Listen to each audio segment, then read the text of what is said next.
Monsieur le Président, chers collègues, Monsieur le Président, vous serez devenu en 5 ans l'homme qui valait 1 milliard, 5 ans de votre mandat. 1 milliard, c'est en réalité la somme qui n'ira pas aux gens qui, dans cette région, en ont le plus besoin.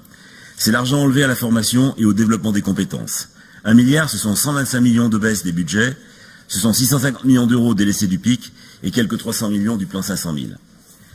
L'orientation, qui est liée directement à la formation, est le passage obligé pour une formation initiale et continue, gage d'épanouissement pour nos concitoyens. C'est donc un moment crucial dans la vie de chacun. Or, l'orientation est devenue prérogative régionale partagée avec l'État. Et nous sommes inquiets. Pire, nous n'avons pas confiance dans vos rapports avec l'État.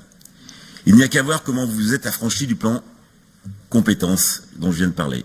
Comment vous avez privé les chômeurs des crédits pour la formation, ou bien encore, comment vous vous êtes libéré de la décision de l'État de labelliser le CRIJ de Lyon tête de réseau régional.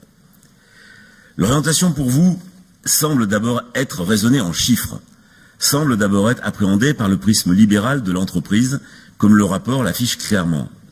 La bonne aubaine. Orienter en Auvergne-Rhône-Alpes, ce serait combler des manques. L'orientation ne consiste pas simplement à boucher des trous, c'est là toute la nuance entre s'orienter et être orienté.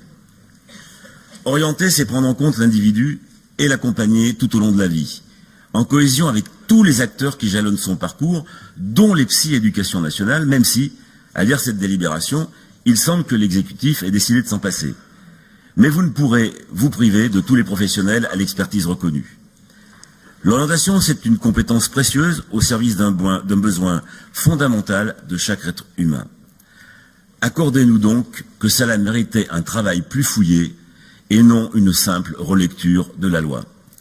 Car force est de constater que la délibération que vous nous proposez laisse apparaître l'orientation comme une bien mince affaire. En particulier, elle ne peut pas prétendre être réfléchie sérieusement par le lancement d'une concertation expéditive demain, dont on rendrait les conclusions fin mai, début juin.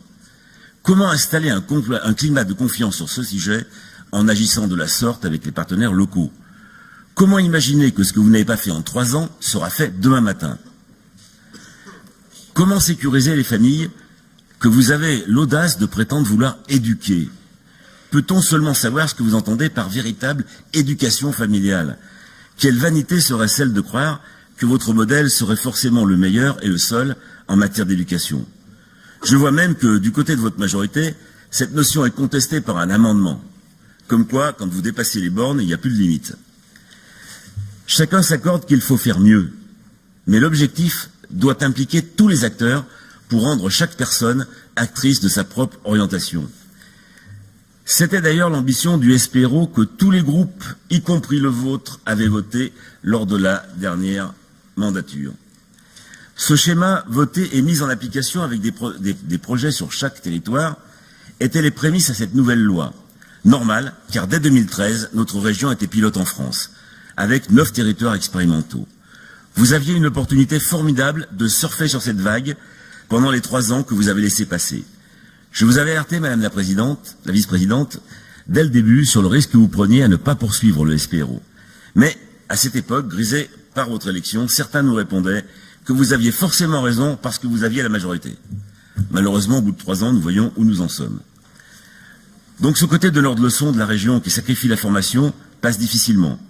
Vous faites comme si vous étiez pressé par la loi alors que vous aviez tous les moyens d'anticiper. Et donc on ne peut qu'être désorienté à la lecture de cette délibération. Vous conviendrez que c'est le comble pour un thème pareil. Alors que faire quand votre projet mérite au mieux un tout reste à faire? Voter contre, impossible pour nous, eu égard aux personnes visées qui méritent certainement bien mieux. Il nous reste donc l'abstention, mais assorti de 2 points. Un modeste conseil vous incitant à vous replonger dans les minutes des expérimentations des 9 territoires et des projets des CTEF, et si les contenus ne vous conviennent pas, de prendre au moins la tâche de tous les acteurs qui ont contribué à ce travail. Enfin, une demande pour vous inciter à ne pas utiliser le recours systématique à la commission permanente pour toutes les déclinaisons. Vous venez une nouvelle fois de vous faire retoquer par le TA sur la délibération formation, et il me semble qu'au vu de l'importance des thèmes de l'orientation, certaines déclinaisons mériteraient d'être débattues en AP. Alors, Madame la Vice-Présidente, sur un sujet aussi important que l'orientation, acceptez la confrontation des idées de chaque groupe, faites confiance à l'intelligence collective, et pourquoi ne pas constituer une commission ad hoc où chaque groupe pourrait être représenté et qu'on pourrait élargir à la notion d'orientation tout au long de la vie. Je vous remercie.